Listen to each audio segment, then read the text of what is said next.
Welcome back, everyone. So I have a scenario for you, right? There's two brothers, okay? And they are from a very wealthy family, very wealthy. And one brother is experiencing heaven, so to speak, and the other one is experiencing hell. He thinks he's at rock bottom and everything's going to shit. How could that be possible when they live in the same mansion? Well, before we get into that. Okay, go ahead and like and subscribe if you have not already. We do drop videos like this every single week. We have moved that to Mondays, okay, weekly drops. Yes. But how is it possible, like you were saying, that two siblings living in the same place, same scenario, but experiencing two different realities? Yes.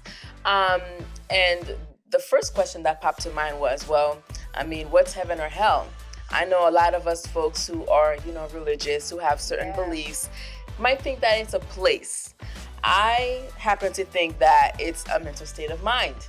Yeah, no, absolutely. Because religious sects will have you believe that, first off, you have to die, you die and you experience heaven on earth. Yeah. Well, what if we don't want to die to experience heaven on earth? What if we want to experience that here? Okay. I mean, you got to live, 80 years to go to heaven?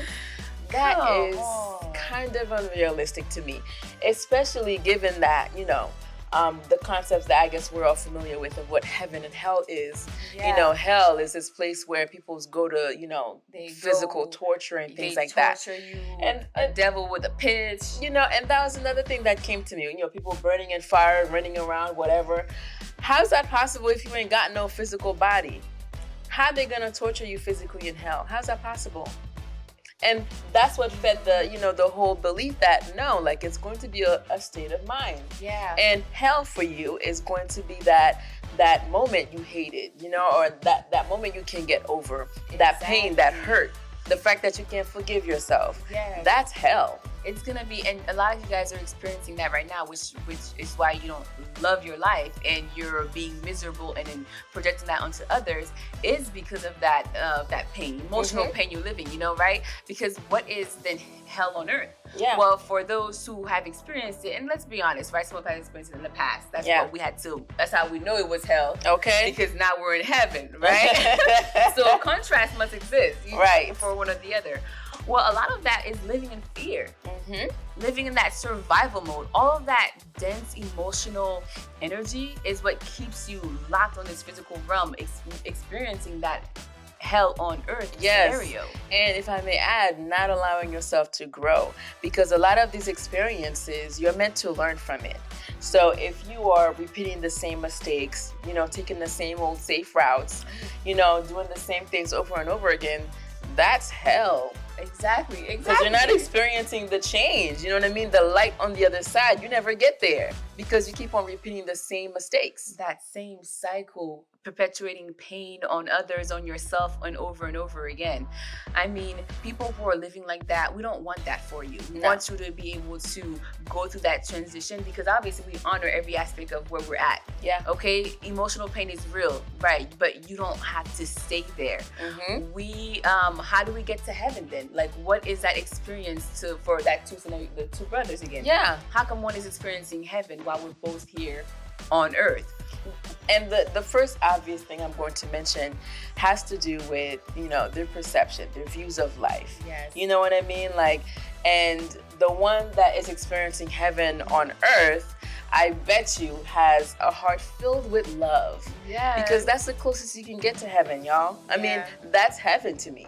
If you can love, feel loved, and give love, I mean, that type of joy, can nobody shake it from you? And that's what everyone's chasing. No, exactly. Everyone's chasing love. They want that. They want that feeling. It's like a high. Yes. Yeah, that's heaven. And when you're experiencing that love too, the funny thing about that is that fear and doubt, all of those can't exist in the same reality. Exactly. It really can't. So that's a great example of one of the steps how you can live and experience heaven on earth. Well, another one is being intentional about it. Okay. Well, being intentional that you have a choice. Yeah. A lot of people don't realize that, and you're letting go of that choice, or that your freedom to choose. you have a choice whether you want to experience hell. You have a choice whether you experience heaven. If you think about it that way, guys, each decision you make is going to lead you to heaven or hell. Like, that's literally it. That's literally it. Because your consciousness, what you have to deal with after the fact, after what you do. You know what I mean? All right, well, I changed somebody's life today. I feel great about myself. You know, that's the feeling of like, wow. Exactly. Like, that's the feeling of heaven. Versus, you know, like, I don't know, cheating somebody. Because now you have to go home and think, dang, like, living with the regret, the memory of that. Regret that I did that. That's closer to hell.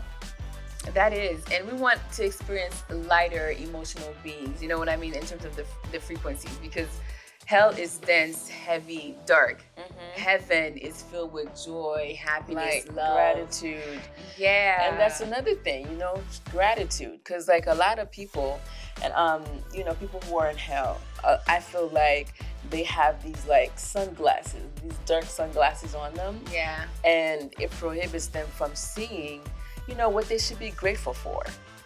There's so much around us to be grateful for and happy about, like the nature around us, all the animals that just show us love without even like, you know, like feeling like we deserve it. Yeah. They'll just give you love. That's true. You know, our pet cats or our dogs will come, they'll rub on us and just lick us or whatever.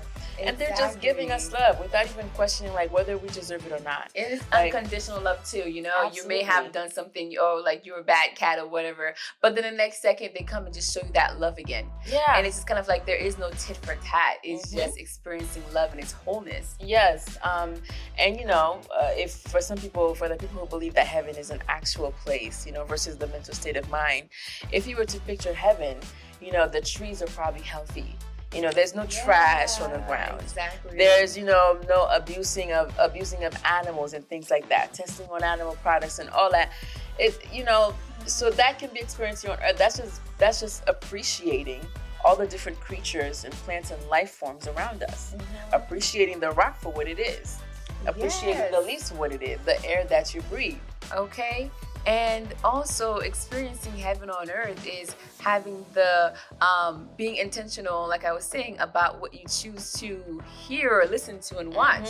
Because, you know, that helps form your reality. It does. Because if you're in heaven or hell in that density, right, it's like, what's the big difference from hell and heaven? Is war, you could say, for hell, right? Like everybody's fighting, constant pain, lack, all that fear. For heaven, it's peace. And it's literally choosing what you choose to watch, so what you choose to listen to, what you choose to put around you. Yeah. Like that's gonna make a big difference in terms of what you're experiencing. Absolutely. I'm tired of, you know, like having my friends or peers or even some other distant family member look at me like I am living this, oh my goodness, this life in heaven, this pure in paradise. Oh my gosh, you're so lucky. You're so lucky. Everything just falls at your feet. What are you talking about? That's a choice that I made. It's as simple as a choice. Exactly, yeah. And listen, if it was easy, we get it. Everybody would be doing it, right? It's not easy, but it's simple. It's that choice. And the thing is about that too, once you decide it, it will become easier for you to choose every single time. Absolutely. And whatever you choose just becomes what you are, your reality, and everything in between. Yeah, so it's kind of like, sure, you may think it's luck, and yeah, I'm lucky, I'm blessed. Okay, sure, like in the words of Nicki Minaj. But at the end of the day, it does take effort in that conscious, intentional, you know, choice to be where we're at. And, you know, that leads to also with your thoughts, you know, the negative aspects of, you know, the negative thoughts that you have in your mind. A lot of us thinking like, okay, I have this negative thought, let me go ahead and bombard it with positivity. That's not gonna work, because when we're in heaven, we're not repressing anything, no repressed emotions. We're experiencing it as is in the present. Okay, so the best way to handle your negative thoughts is to meet them with neutrality. Absolutely. They don't have power over you. Learn and grow from it. I think that's the most important thing. That is, You know, once you get to that place of growth, there's certain things, it just doesn't bother you anymore because you see it for what it is. Yes. Like versus Illusions. if right, like if you've seen it or experienced it for the first time, it takes you by surprise. Like, oh wow, that blindsided me. Oh, I feel betrayed. I feel lost. I feel unloved. Whatever the feeling that this may provoke, but just realize that something happened that you didn't expect. Realize it for what it is. Learn from it. See how this could be a better scenario the next time moving forward, and voila, you made it to heaven. You're at the gates of heaven. All right. So get a hold on those thoughts. Let them realize that they don't control you. You don't identify with them, and just observe them from a third-party perspective. Watch them as clouds as they go by, and like just let them be and float. Okay, so guys, a lot of you, like I said, are experiencing that hell on earth, and we don't want that for you. And we're here to let you know that you don't have to die to experience heaven either. You do not. All the religious texts, even the biblical text, will tell you that you can experience heaven right now, right here on earth, this very earth. If we just start to show the love and love one another and appreciating our surroundings, that's really what it is, because those are the characteristics we expect that we will meet when we go to heaven, right? Oh yes, exactly. And for those of you who are currently right now in your dense energies, right, experiencing hell, we do hope this reached out to you, and that you can always choose to go ahead and make that pivot to go to experience, to change heaven. your life. Yeah, and just really start to see color again. Start to put yourself out there and really make the effort to make yourself in a better place, to put yourself in a better place. Because you can go to all the therapists we can suggest for you. You can read all the books we can suggest for you. Listen to all the music. If you don't make that choice for yourself, it will never happen. It simply is that. It really is. And I don't know, guys, like if we've missed any, advice or suggestions that could maybe have helped you transition from hell to heaven, let us know in the comments. We'd love to hear about it. We drop videos like this every week. And again, we have changed the drops from Saturday to Monday. So look for our videos every beginning of the week. We got you. Okay. Thank you so much for tuning in, and we'll see you guys next week. Bye. Bye.